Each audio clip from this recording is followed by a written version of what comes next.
Ladies and gentlemen, welcome to the show. This is a really incredibly exciting episode for me. This young lady has absolutely blown up on social media. She's been referred to me by people I respect, which is an incredible mark of who she is in the community. She has a double doctorate in chemical engineering, which is freaking scary because that means she's incredibly bright. She worked for Johnson & Johnson for more than 6 years until she launched out on her own and became an incredible entrepreneur. She's been featured in the board of experts with Anik Singhal. She is creating incredible tools, and she is known as the challenge queen. And it is my great pleasure to welcome onto the show Rocio Arroyave. Rocio, thank you so much for jumping on. I'm so pleased to have you with us. Thank you so much. What a great intro. Oh my gosh, I feel so honored and humbled to be here. Thank you so much for having me. Oh, it's an absolute pleasure. Now, as I was doing our research, what's really interesting for me is that you came from Puerto Rico, right? So you started off and you hit that kind of academic level. You got into that chemical engineering world, and it was there that you moved to the continental US. You moved to North America, and as I was reading, even just this morning on your socials, I was reading this morning that academic achievement and the drive to get to North America, you were really passionate about that journey, but it wasn't about the actual movement itself that made all the difference for you. So tell me a little bit about that. Yeah, so like you said, I'm actually double major in chemical engineering and biotech, right? So I went into the science field and I wanted to, at that time I thought, hey, the more degrees I have, the better I'll do in life, right? And that's how I actually started studying and graduated. I landed my first job, like you said, in the US with this big corporate giant. And I started that journey because I wanted to make sure that I was kind of secured financially. But then I started discovering, you know what, like I want something else for me, right? And building something for my dreams and my stuff. And that's when I started dabbling between the corporate world and then let me start my own thing. Let me start a business. Actually, funny enough, I started as a network marketer. Right. So I started selling products in network marketing. And how I got from network marketing all the way to challenges is because I started struggling selling my own products like any network marketer beginner does, right? It's like, and then you start kind of getting into those awkward conversations with family and friends and the parties and all the things. And then I said, okay, let me see if like selling with funnels and this automation and online marketing stuff, that's how I got into the world of funnels. Wow. And then I said, okay, what if I create a product of my own, right? What if I create my own information product, my own course to sell to network marketers on how to set up their own funnels, on how to sell online instead of doing parties at their friends and their houses? Why don't you transfer that model into online marketing? And that's how I sold my first course. Wow. Funny enough, on a 5-day challenge. Wow, cool. So we'll dive into that in just a second because that's fascinating. Yeah. But what's really, it's interesting for me. So you had, I guess to the outsider, you had the dream. You had the double doctorate, the double major. You had the big corporate career. You had the 6-figure salary. I mean, you were well and truly on your path. What was it like? What's that little buzz inside you that said it's not enough? I'm looking for something more. What was that fire? Yeah, so it was funny enough when I hit a very big promotion in my corporate ladder world, right? I actually made manager before 30, which is a big accomplishment in a big corporate giant, right? It's a big company, it's very hard to get those roles. So before hitting 30, I got my first management role. And I remember when I went into my office with the door and everything, right? It's like, oh my gosh, I have my own door, my own office. Like I don't have to share cubicles, right? And then I closed that door and it was complete silence, like emptiness. And I said, oh my gosh, I was saying to myself, I hit this big milestone and it felt good for like about a couple hours. And then I felt empty. I Wow. didn't feel as fulfilled as I thought I will feel at that moment. Wow. And it came so quickly. Yes, and that's when that actually is the part that triggered me. There has to be something else that I was put in this earth to do, like to make my mark. It's not about just becoming a manager and then a director and a VP and like all these different roles that exist in corporate. Is what is Rocio meant to do in this life to actually make a difference? Wow, That amazing. is it completely, that moment actually pivoted everything, every decision I have made so far. So did you search out the opportunity? Did you then go looking, or did it come to you?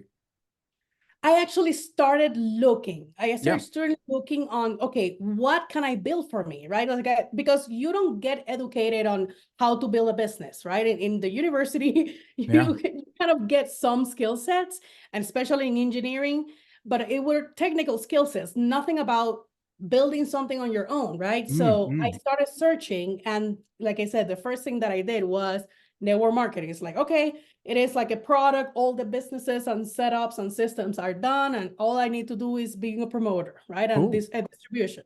Yeah. That was my first taste as this is how to run a business, right? Wow. Wow. Amazing. And were you reading books, around the subject? Were you studying, or like, what made you choose that particular direction? And not, we're not talking about going into network marketing. I'm talking about a specific opportunity. When an entrepreneur says, "This is me, here we go." Like, were you educating yourself in that space? The first book that I ever read about personal development was The Four Agreements. Nice. Okay. Four Agreements was a very big one for me because it is a very simple book, very easy to read, so it's not very complicated, but it's a very good introduction on starting to question everything that you have done so far and everything that you have been taught so far, and then there's more. Then there's more than everything that you have been taught to this point, right? And then after that, I went to the next personal development book. And then I started getting into Grant Cardone, right? And then I started getting into how to run businesses, how to do this and that. Wow. And I discovered the funnels. And then I started getting education from Russell Brunson, right? And then those were the kind of the breadcrumbs that kind of directed me to like Onyx Singal now, right? And all of these things. But I actually made a decision when I actually went into doing a business. I said, I recognize I don't have the skill set to be a business owner because all this time I have been educated to be an engineer, right? So I don't have the skill set to be a business owner. So I made my commitment of investing in myself. It's like, Nice. I need to acquire the skill sets to be successful on this new path that I don't know. So I started investing. I'm paying for courses. I'm paying for webinars. I'm paying for masterminds, right? To acquire that skill set because I was lacking that. Wow. So that's so how cool. everything started. Yeah. Yeah, amazing. So one of the things that you said, again in a very recent social post, was that the wins, or the successes you had as an employee actually turned into stumbling blocks as an entrepreneur. What do you mean there? It seems like that's a bit of a counterintuitive. What happened? Yeah, so basically, as an engineer, as a person in science, right? It can be any kind of science or engineering. You are a kind of you are taught how to calculate risk and to minimize risk, right? You have to think how this decision is going to impact 10 steps ahead, right? So you have to kind of think end to end. If I do this, this is all the trickle effect that is going to happen on this process or in this formula or whatever the process is, right?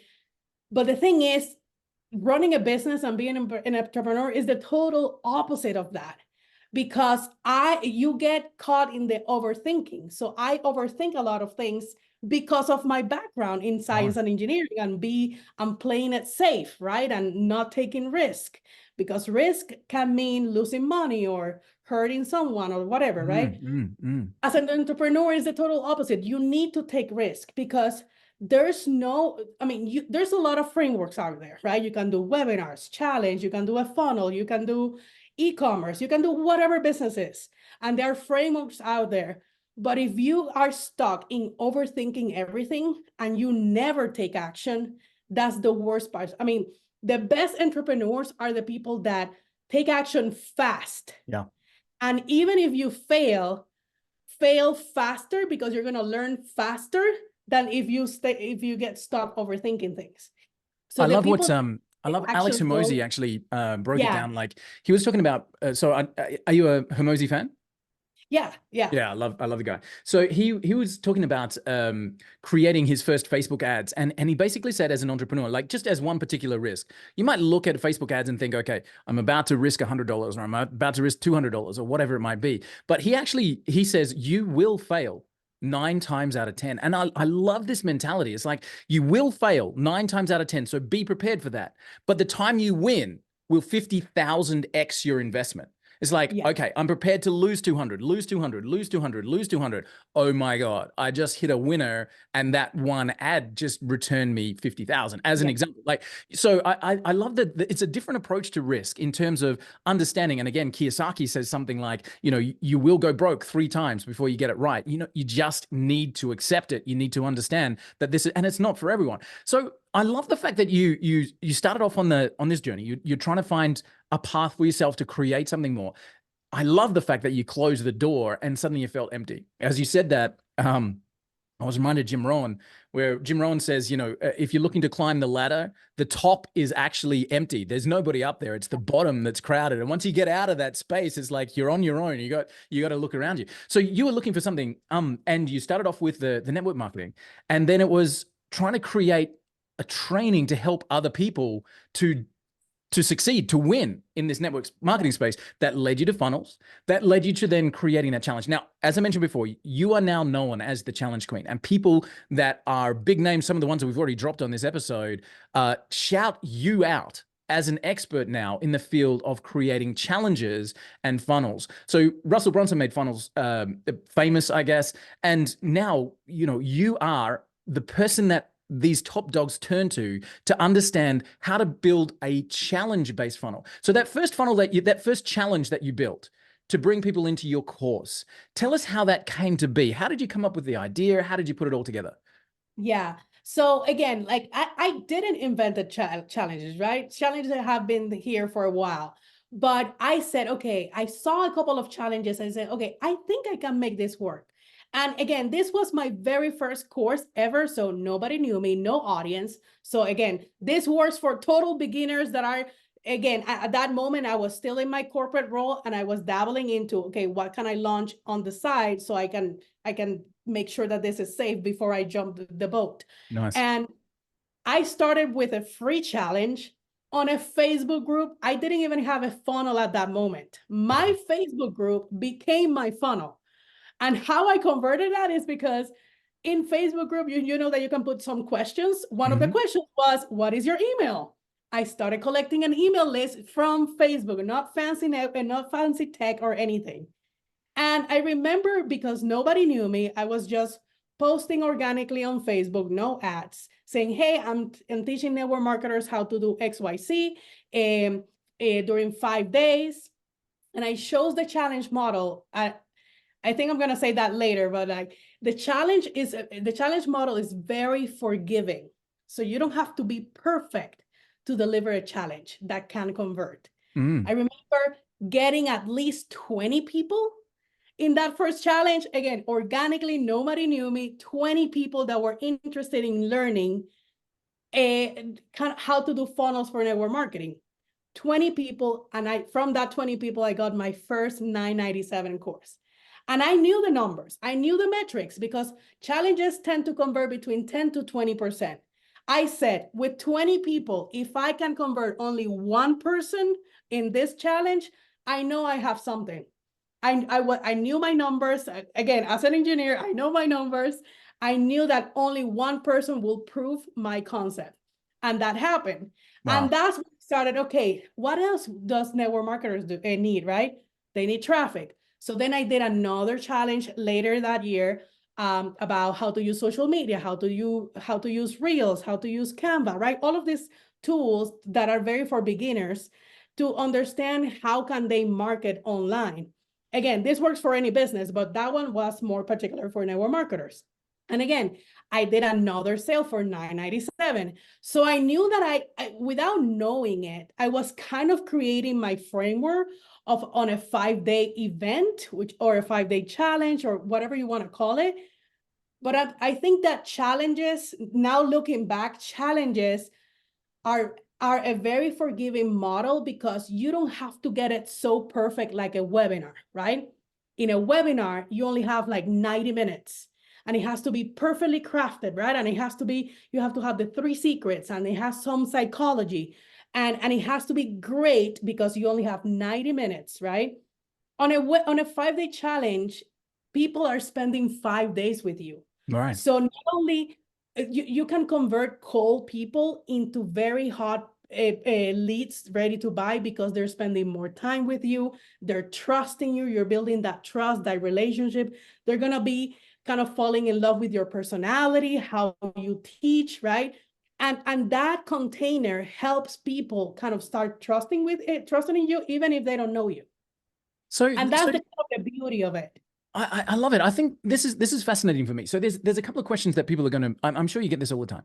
So what should I teach in my challenge? And if I'm teaching this in my free challenge as a way of bringing in my leads, aren't I costing myself sales? Like, are these questions that you come across all the time? Yeah. So I started with free challenges because, again, as a newbie, I wasn't sure, like I was even afraid of charging, right? Yeah. All those obstacles that come into your mind, like I'm afraid of putting a price tag to my knowledge, which, again, that's part of the journey of an entrepreneur. But the very first ones were free, because I just wanted to test my material and kind of making sure that it was good, right? I made some revisions. Now I prefer paid challenges. So there's a difference between both of them. So free challenge, you're going to have a lot of people joining, but not necessarily a lot of engagement, right? Because, again, people that pay attention. We have heard that over and over again. So you're not going to have as much engagement as you want.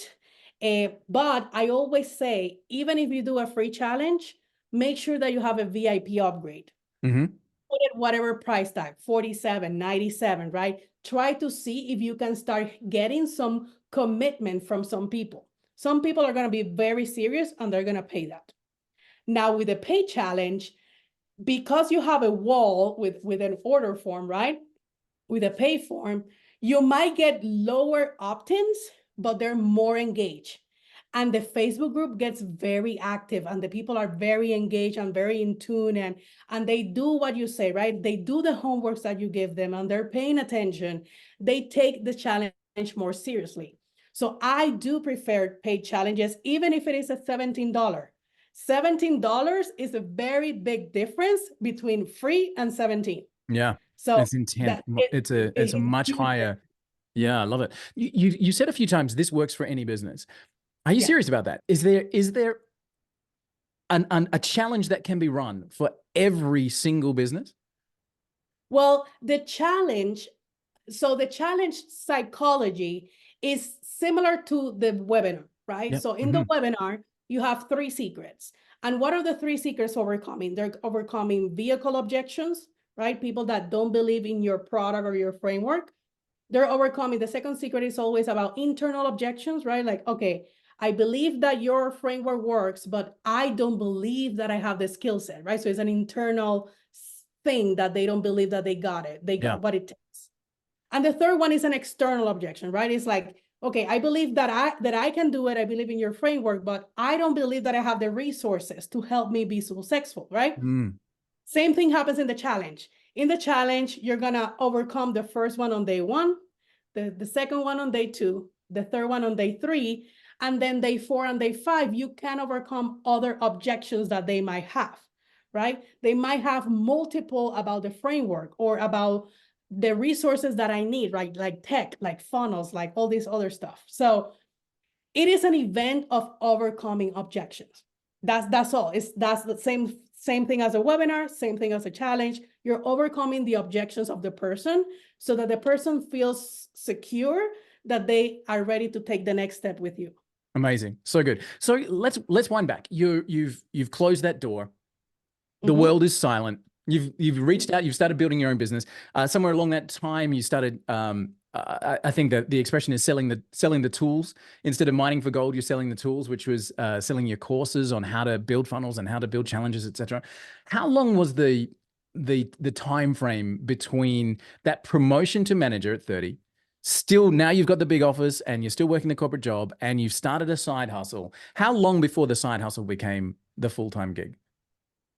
I was promoted as a manager at 30. I'm right now 35, right? Okay. So that was 5 years ago. But when I actually made the full jump, when I became the challenge queen actually was 2 years ago. So the first year, I was not very loud about it because I was doing a lot of done for use. So before teaching a lot of people, I was doing it one-on-one clients because I want to make sure that my framework was working and I wanted to get results for other people.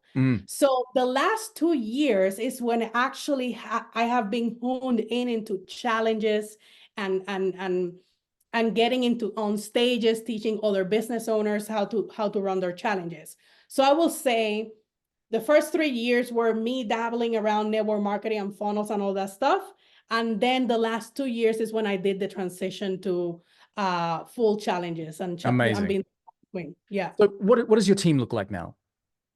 So I have a small team. I have a person that helps me with my traffic, all the shorts and everything. His name is Colton Havens. And then I have a VA that helps me with designs. But the rest right now is we're 3. So me Fantastic. and the other 2, yes. Amazing, amazing. And so what sort of volume are you doing? How many challenges are you running per year? Are you teaching other people to run their own challenges? So not necessarily bringing people into your own funnels, you're now teaching others to create their own challenges. You've become a coach in that space. So what kind of volume are you doing there in terms of amount of people you're teaching now? So the coaching program actually is brand new because I'm going to start using AI to create all of it, right? So I'm already using AI like almost all the business owners out there, but I want AI to do the heavy lifting of creating all of the assets for the challenge, right? So talking about the coaching program is going to be a brand new and it's going to be launching this year, Q1. So it's going to be at the end of February or beginning of March of this year. So stay you're going to teach people how to use AI to create their own courses and challenges. And that's going to, is that where people can get the challengequeen.com? People can get involved with that and they can find out when you're releasing that? So if you go to the challengequeen.com right now, there's going to be the Challengers Playbook. So you can download that completely for free. That has actually my framework on how to build a 5-day challenge, right? Beautiful. So that's how you get into my email list. And then you're going to start receiving emails about the invitation to join this 5-day challenge that is going to teach you AI, right? Fantastic. And how to do it with AI. So I'm sure a bunch of people are going to want to do that. So that's the challengequeen.com. So Rocio, tell me, as you've been doing this, we talked about the journey of becoming an entrepreneur, the risk taking that goes with that. What's been the biggest aha moment for you? What was the win where you sat back and went, whoa, this is what's going on? Like, tell me about that day. Well, I think the biggest one was when I did my very first high ticket sale. And I think it's not about the price tag. It's about the mental shift and the mental, the limiting beliefs that I had on myself, right? And so when you start getting out of corporate job and into the entrepreneurship, right? Your brain is still wired as I'm being paid by my hour, right? So if you're, let's say, your hourly rate and I don't know, $30 an hour or whatever, just to put a number out there. So you come from that mindset and that framework. My worth is based on the hours that I put into work. So sometimes if you find a skill set easy, right, that is innate to you, you don't value that as much because it can take you, let's say, 2 hours to do a website, right? And then you just value, that's easy, it's 2 hours. But for somebody that has nothing, that doesn't even want to deal with that, it is a very valuable asset to have for their company. Absolutely. So somebody might be willing to pay $5,000, $10,000 for a website, design and everything. But for you, it took you, I don't know, 2 hours. I'm just making and it was easy. right? But then it's that mindset that, hey, my skill set is worth it. It's worth this price tag. And I think it comes with that mentality as well, is, am I worthy? Am I worth that value, right? That mindset actually was huge for me to overcome. And when I got my first high ticket sale, it was like, Change the world. I knew I belong. That was the first time that I felt I belong in the entrepreneurial world. So. Amazing. And I mean, since then, standing on stages and being guests everywhere, what was your first kind of stage appearance? Like now you've made it. Now you're the challenge queen. Where did you get your first kind of public exposure in that space? So I did got the very first time that I called myself the challenge queen on stage was actually in Onyx Singal's event, Expert Summit. And then after that, I joined the board of experts, his private mastermind. And I started also teaching other business owners and people in the mastermind as well. That was the first event that I had kind of the identity of the challenge queen. But before that, there was one more event where it was called Freedom to Impact. And that one, I was actually teaching still network marketers how to do their own things. So that kind of gave me the training on, okay, let me speak on stage, how to do this and that. But then with Onyx Singal, actually, he exposed me to his expert summits. And I think I talked at least 3 or 4 times in his different summits. And I'm always very humble every time that they ask me, hey, do you want to speak? We want the challenge queen here. It's like, okay, great. Amazing. So it has been an amazing journey and very humbling. I'm very grateful for the opportunities that these big dogs have given me on so their cool. space and their trust, right, with their people. Have you got some events on the horizon? Are there big ones coming up that you're going for? Yes, I want to go to, I want to be more exposed to AI events and to traffic events. So I also, one of my buddies, right, Jeff Hunter, he's the AI expert, and we're actually also working together with doing AI stuff. So he has been connecting me with some people just to make sure, hey, we need the challenge queen on these events. So definitely AI events, I'm going there because, again, that's not going anywhere. So we need to be educating ourselves in AI. And then traffic, because every business owner needs traffic. So those are my getting top. you on stage at Traffic and Conversions is going to be a goal. Getting you on stage at some of the big AI brain events is going to be the goal. That's going to be fun. Yes. How do you think AI has impacted business owners in the last 12 months or so? You know, it has been a blessing, honestly. I think that so there's always 2 groups, right? So people that refuse and resist AI, and then the people that love it. I think I'm in the world where I love it because it has helped small business owners and solopreneurs and startups to kind of level the field with experts. So imagine a business owner that has been in the game for 10 years, that probably has a team, has a copywriter, has a social media manager, has an email management, right? Or all these different roles. And now a solopreneur can actually get into that same level, right?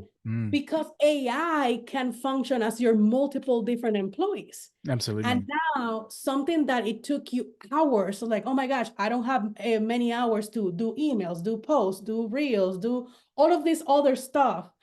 Now you can do it with AI with a couple of prompts, right? So it is definitely a huge advantage for people that are understanding, that are getting into the game right now, because it's actually giving a fair chance to those small business owners or solopreneurs that are starting. Some of the things that we've been able to do have been amazing. I mean, I think the very first time that I was amazed by AI, it was just for fun. It was that, you know, when ChatGPT kind of hit the mainstream, and it was a friend was showing me, you know, write me a song about my friend Walt. And it was incredible. And then it was like, okay, revoice this song in the voice of a pirate. And it was like, come on, that's just ridiculous. So much fun. But these days it's turned into a serious business tool. So the other day on a webinar, we had, it was a 90-minute training session, and we literally showed people how they could build a training course in any niche within 30 minutes with the ChatGPT prompts. And it's so incredible to think what used to, as paralyzing as it is to create a new course. Now we can go, okay, great. What used to take me 6 weeks or 8 weeks to be able to create, a video course or whatever it might be, I can bang that out in 2 days. And then I can get AI to be a top copywriter. I mean, I find it amazing. So in terms of, and again, knowing you've got this new training coming through, do you feel that advantage in creating courses, in creating challenges, in creating social media? Do you feel that business owners now, are they too late already, or is it still only just getting started? I don't think that anybody's too late right now. It's still getting started. There's so much things that AI can still do that I think that we're just at the tip of the iceberg. I think that we need to get in now. I think if we don't get now, this year is going to be huge because a lot of new updates are going to start coming up with AI and new software and new capabilities. But at the same time, the people that are learning now, that are experts, are going to become also the people that are going to teach these beginners, these other big companies, or they're maybe older companies that are still doing the old way stuff, right? And how can AI save them money, go faster, right? And just be more efficient. So no, so the short answer is we're not too late. We're still, there's still a big piece of the pie that everybody can benefit with AI. Yeah, and I like what you said there as well. Like the people that are learning the skill now are the ones that will be teaching that. I mean, I was at a mastermind, I think about 3-4 months ago, and they introduced someone as, this is the guy that's really dived into AI, and it was like he is now the teacher of this stuff. Like it's so brand new that you can learn the skills, and there's so much market that want to learn the skills that you have that kind of on-flow effect. You can become the coach in that space, which is really, really cool. So Rocio, if you've got the challenge queen, you're now up on stages, you're creating dynamic programs, you're teaching people how to do that. If you had to start again, knowing what you know now, I mean, now you're 2 years into this amazing journey and this positioning, knowing what you know now, if you had to start again, how would you clean slate? What would be your first moves to get back on top quickly? If I started today, because of all the AI buzz right now, I will say learn AI, do a challenge to teach AI, and then sell a course about AI. Cool, amazing. Whatever skill set it is. That's kind of the fastest path to cash right now. I remember standing in a room with Armin Morin years ago, and I said to him, same question, if you had to start again, what would you do? He said, I would go into weight loss, because look around you. It's just like every single person is in that space.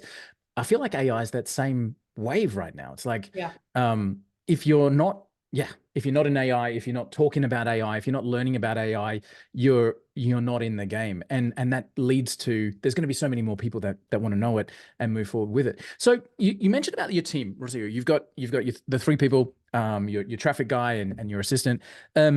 What's your tech stack look like? Are you bound to particular platforms? Like what's a day in the life for you? Yeah, so definitely funnel building is a must-have. So any software will do, right? Your high-level click funnels, whatever you want. You definitely need an email autoresponder, because first you're collecting emails. You need to nurture that audience. Again, with AI, you can do it now faster. And then definitely your social media. So we're doing right now a lot of shorts and reels, right? Content. So we're posting into TikTok, Instagram, Facebook, and YouTube. So we're doing that. But yeah, I think that is and then obviously AI, right? So don't forget about AI software. So your ChatGPT and Claude. I use a lot of Claude as well. So yeah, those will be like my top softwares right now running. Because that, again, if you have that set up, any small business owner or solopreneur can start with that. Your funnel building, an email autoresponder, AI, and posting on social media. Those are the 4 things that you need to start doing. Are you a regular emailer? Are you sending out content to your list on a regular basis? So that's going to be ramping up this year. Yeah. So right. I have to admit, again, with all the things doing, like I haven't been very religious about emailing my people, but I know that that's gonna be huge this year. This year, and this is what all the top gurus are saying as well, is 2024 this year is going to be the year of personal branding and trust, Mm. building trust with your audience. Why? Because in a world of AI, now a lot of people are going to be able to start producing massive, massive content. But if you nurture your audience well, you need to start building and increasing the trust in your audience. So that goes email, that goes with a free Facebook group. So those are going to be my main focus this year is building a community on Facebook and making sure that I'm on top of my email nurturing, and then creating more content, kind of getting my face out there so that I can attract more people. I think it's really important. So I was talking to Jeff Hunter, as you know, he introduced us, which I'm grateful for. And we were talking about this kind of explosion of content that AI has, by its very nature, created, where it used to take a professional writer 2-3 days to research a topic and to create a great article and optimize that, blah, blah, blah. Now they can do that 500 times an hour kind of thing. And so this explosion of content because of AI, really interesting to hear that the edge for the entrepreneur is going to then be almost less AI and more about them personally. And I love that sort of concept. The personal brand is what people talk about you when you're not in the room. That's really what you're creating and you're nurturing. So how does a business owner go about that, Rocio? Like, from your experience, and as you said, if you lost everything, social media would be one of the main playbooks that you go down. Somebody who's just getting started, somebody who's in that same space that you were, they've got a corporate job, but they want more, they want to get out there. How does social media play in an entrepreneur's life, do you think? I think is a must have. You need to be in social media. And I know that when I was in my corporate job, I was very timid on posting because I was thinking, okay, what will my boss said, right? Or what will this other person said? And I was very kind of cautious of what I said or even posting at all. But I think that once I understood, and again, this is a journey that every person goes through, is if you don't get yourself out there, there's no way that people are going to know about you. Yeah. Because we most likely have seen another person selling almost the same thing as you. Right. And probably they have less skill set than you. And you see them and you say, man, I know I can serve better. I know that my product is better. But why are they selling and not me? It's only because they're more exposed, because they're reaching more people. So social media, it is a blessing because it is basically channels of reaching audiences. Reels is something that Reels and Shorts, right, can reach so many people with their views, and that's free traffic. You don't have to pay for that traffic, right? Yeah, it's amazing. So if we're not posting, if we're not exposing if we're not exposing ourselves in these channels, I think that we're shooting ourselves in the foot, because it is our responsibility to be visible. If we're not visible, nobody will find you. Nobody will know that you have this amazing product or this amazing service, right? So you have the responsibility to serve that audience by showing up. It's still the best platform for free traffic. I mean, being able to be on social media is amazing. And we're at the high level event in Dallas. I love Billy Jean, who was talking about getting onto social media now with AI. You don't need to be on camera. We did a great a little experiment with Hey Gen, the video AI program, and just uploaded a 2-minute video where I was talking about the lighting and my kids and what was happening outside, like literally talking rubbish for 2 minutes, and then let AI just create business content over and over and over again. So you don't need to be on camera, which is great. A lot of people feel afraid of sharing on social media. And just before we hit record, that's something that you were talking about, actually, was that you've been timid about sharing your story. Can I explore that a little bit? Just if it's okay with you, I typically put that down to fear. I always think people go, what if somebody judges me? What if I'm a little bit scared of it? Tell me about that. I'd love to hear your experience there. I'm super guilty of that. Yeah. It's exactly that. I'm very judgmental about myself, very hard on myself. And I don't know if that comes from my engineering brain or if it is like how I am. But I think it's just human nature. Exactly. I think that is. And then And it was also the reason why I didn't share my story. It was also because of, okay, what my corporate people will think, right? Those friends, that group of circle of friends that come from corporate, or this potential person that can potentially give me a job in the future, right? So I was so afraid of saying something that will offend them, Right. and then they would like blacklist me or something like that, right? Yeah. And then I started thinking, but if I don't share this story, I can bet that a lot of people are in my same situation, that they Right. feel this fear of speaking out their truth, Mm. that they feel this fear of, I cannot be truly myself in fear of acceptance.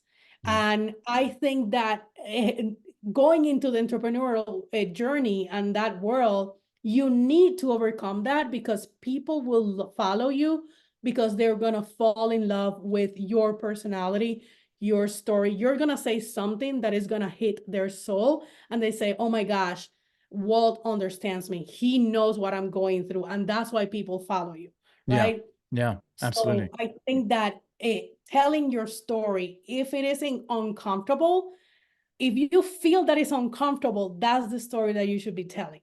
Absolutely. So I Absolutely. think Because your audience that's will resonate. that Like, can pivot somebody's life and journey. yeah, you're so right. I think there's a lot of conflict, and you mentioned it yourself. Like you're working the job, you're trying to build up a side hustle, and I don't want my boss to find out. I just Yeah. like, you can be. I've seen incredible million view YouTube channels where the person's face never appears on camera, and in fact, I'm trying to remember the interview that I did, but where you can actually create incredible personalities around that space. But whatever it looks like, you need to be out there. And I've heard it said before, you can only ever grow to the maximum amount of people that know about you. And it doesn't matter what Yeah. your product is, right? Like you could Yeah. be selling pens or coffee cups or online courses, whatever it is. Unless people know what you have, then how are you ever going to sell it? And you need to be able to have that thing. And I think it comes down to acceptance. I know this is your interview, so I don't want to be doing too much talking, but a great friend of mine talked about how to get past that imposter syndrome, where it's Right. like, I don't know if I'm really good enough. Now, for example, with you standing on stage talking about challenges, about creating challenges to generate leads, to bringing, sales, there ain't nobody better. Like you could stand on stage and every single person on the planet is going to listen to you. So imposter syndrome doesn't exist when you hit that kind of, I've done the work, I've got my space. But at the same time, it's like if you're standing on stage and you're about to talk about traffic generation, and sitting in the audience is Russell Brunson, Anik Singhal, Alex Hermosi, you're like, what the heck can I talk about that are going to, resonate? So somebody said to me, to get past that imposter syndrome, it's like, you imagine that you were standing on stage and you've got the best in the world of your subjects in the audience. How do you feel? Like terrible. I can't speak. They are going to laugh me off the stage. But switch that around and think, okay, the people in the audience, this is the first day they've ever experienced what you're about to talk about. They have no knowledge. How do you feel now? Like, man, I could talk about it all day. Like nobody here is going to judge me poorly. The cool thing about that is when it comes to imposter syndrome, the audience will listen up to the point where you are their teacher. At the point where you are not their teacher and they are your teacher, they'll still listen, but they'll listen and they'll give you kudos for being part of the journey. So they won't necessarily be the people that are learning from you. Only the ones that need to learn from you will be paying attention and listening. The other people who are already above you won't pay you any mind. So you've got nothing to lose anyway. Rocio, I love what you've created as a brand, as an entrepreneur, as an expert, and helping other people, helping business owners generate their best traffic, their best customers. What advice would you give to someone who's listening to this that says, I really want to know, Rocio, okay, you've sold me. I'm going to launch a challenge. What advice would you give to people to start that journey? Just create a challenge on what you know, your framework, right? So a challenge, I see a challenge as a free sample. So you go to Costco or Sam's or this stores, and then you taste a sample of whatever they're cooking right there, right? And then you say, oh my gosh, I love this salmon, and then you buy the salmon, right? So the challenge is kind of the same thing. Is a taste of your framework on what are you going to teach them that can serve this person? And then at the end, you say, hey, if you like what you saw, right, then you can continue. The next steps will be, hey, follow me in my journey, join our program, join whatever, right? Whatever the offer is to continue the journey with you. So think about, don't overcomplicate a challenge. I will say go live at least 1 hour or less. 30 minutes is the sweet spot. You don't have to overteach stuff. And then just teach them what you know, providing a homework so that they can feel that they're implementing a couple of things, right? And then they feel that they're actually achieving milestones along in the journey of those 5-day of that 5-day challenge. So I say don't overcomplicate it and teach what you know, teach your frameworks and keep it light, right? 30 minutes to 45 minutes is the sweet spot for every day. Fantastic, fantastic. So let's think about the challenges that you've run. Whatever, you know, all kinds of things. We started with the network marketing. There might be other things, learning funnels, learning different bits and pieces. Why do people engage in a challenge? What creates the desire in someone that says, okay, I'm going to do a challenge right now? Like, what is it? What's that psychological lever that gets somebody to say, yes, I'm in? Yeah, so the challenge, the good thing about the challenge is, first of all, the challenge is a combination of all of the best funnels, right? The challenge can be your lead magnet because it can be a free event, or it can be a low ticket funnel because it can be a paid low ticket challenge, right?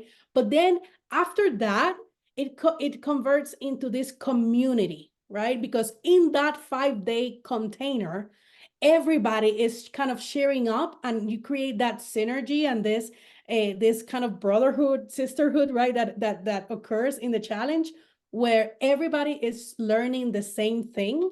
You provide a homework so that they can feel, okay, whatever I learned on day 1, I can implement something today, right? So they're not going to be stuck in this loop of learning course after course, webinar after webinar. No, they're actually implementing something that they learn on day 1. And then day 2, they do the same thing. They implement a small step, a small win on day 2. And because of they're implementing, right? The person that joined the challenge on day 1 is going to be completely different than the person that is leaving the 5-day challenge, because they already implementing something completely new in their business. Wow. So that mini transformations that happen in 5 days is huge for that person. And that's why challenges can convert higher than other funnels, is because they already kind of tasted your framework. They already implementing some things that are helping them.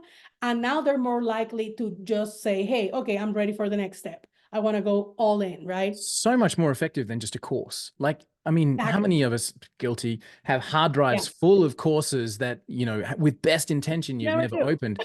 So people, you're finding that people with a challenge, the difference between a course and a challenge is the implementation along the way. And what an incredible source of social proof. As you're setting that homework, you're getting people to come back into the group and say, done, I completed step 1. What an amazing source of social proof. Are you finding that that community motivates the other people to succeed as well? That's why I said that any person starting should start with a challenge. And the reason is because with those homeworks, everybody posts their homeworks, their screenshots, whatever it is. Now you have massive social proof that people are actually getting value out of the challenge. So guess what? Those screenshots become your testimonials for your funnel, for your challenge, right? So now you can sell the second challenge, the third challenge, and you can say, hey, look at all of the success of these people because they did the homework. Wow, so cool. It is an event that can create all of the assets that you need to sell anything. That's so because good. It's creating all of the testimonials that you need. I love it. I love it. Rocío, I'm sold. I'll be launching challenges into our space and getting that kind of thing. People who want to do the same thing, they can obviously go and grab that framework from you at thechallengequeen.com, which is great. So what's next for you? We're talking about getting on stages. We're talking about this AI course with Jeff, which sounds amazing. Letting AI create the courses and the challenge, which sounds fantastic. What else is what's on the radar for you in terms of the next kind of 12 months looking ahead? Yeah, so definitely the coaching program is going to be huge for me and my business. I think that I'm ready to teach this in a kind of a group audience, right? A couple of done for you are still in the pipeline. Definitely more stages. 2024 is going to be one that I want to be speaking in more stages, kind of getting exposure to more audiences. And then just keep an eye on AI, right? AI is changing businesses every single month, transforming people's mindset and businesses every single month. So what I'm seeing here is challenges before where people thought that, okay, it's so much stuff that I need to do, it's so complicated, I need to create all these other things. And that's kind of part of the main reasons they didn't do challenge. But with AI now, AI can do so much heavy lifting. And the thing that I say to business owners is, think what AI can do for your business right now that you can remove yourself from it, right? How can you duplicate something that is very task consuming, time consuming, that AI can replicate, right? And you can kind of create a clone of yourself to help you write that email or to help you write that course or whatever that SOP that is so lengthy to do. So yeah, as a wrap up, right? AI, keep an eye on that. I think my continuous learning in AI still goes.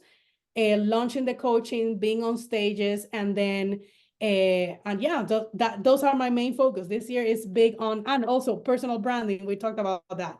That's a very a big focus of mine, personal branding and all the content that goes with that. Amazing. Rocío, thank you so much. I think, guys, when you're listening to Rocío, we can understand that coming from a corporate background, this is somebody who really put their mind into achievement in an academic framework, realize that there's more out there, and then recognize the fact that helping other people, which is, I think, the main backbone of an entrepreneur, is the path forward. And of course, then being able to create challenges that bring people in, get them to act on information and achieve results with your systems as you're building is an amazing way to go. So again, guys, you can head across to thechallengequeen.com, grab all the frameworks from Rocio. I cannot wait to see your journey over these next 12 months and beyond, and do pop back in and keep us up to date with what you're working on, and let us know when these new courses are launched so we can tell our audiences and our people as well. Rocio, thank you so much for coming and sharing with us and for being part of our world. And again, guys, challenge yourself to get out there and expand your business, and do so in a way that's helping other people, and led the way by Rocio. Thank you so much again, and we really appreciate you. Oh, thank you so much, Will, for the invitation and the time. I thank you. So hope everything was worth listening, and I can't wait for this year. It's going to be big. Thank you. Amazing. Thanks, guys. We'll see you on the next call.